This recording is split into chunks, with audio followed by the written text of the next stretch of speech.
Why is it that only when looking back can we be sure whether a decision was good or not?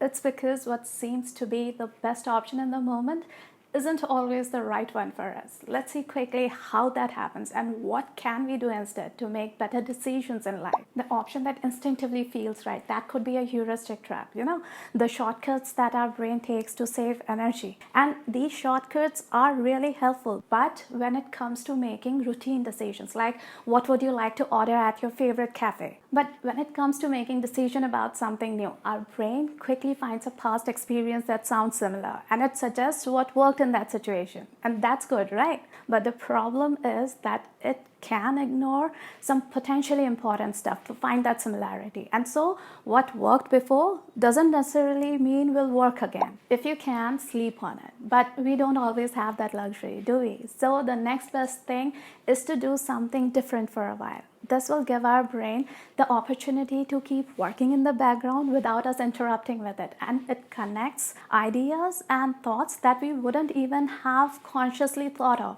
And it's totally up to you whether you want to work on those suggestions or not. But one thing's for sure, it does give us more clarity about the situation so that we can better see whether what seemed to be a good option at first still seems so or not. The bottom line is to make better decisions in life, it helps to not act on the first thing that pops in our head without giving it more thought. But that too, thinking something through to find the best option doesn't always mean we will make better decisions, because we can always end up collecting too much information. In psychology, the people who do that are called maximizers, trying to cover every base to make the best decisions. But with too much information, there is always the risk of analysis paralysis, which means getting stuck in indecision, which means missing opportunities. And doing an opportunity cost analysis of the 3 or 4 most viable options can save a lot of our time and energy. See, when we choose to go down one path, it essentially means that we are giving up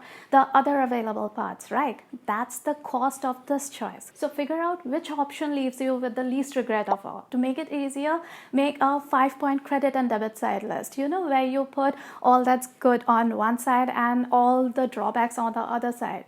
This brings more clarity to the situation and helps us get out of indecision.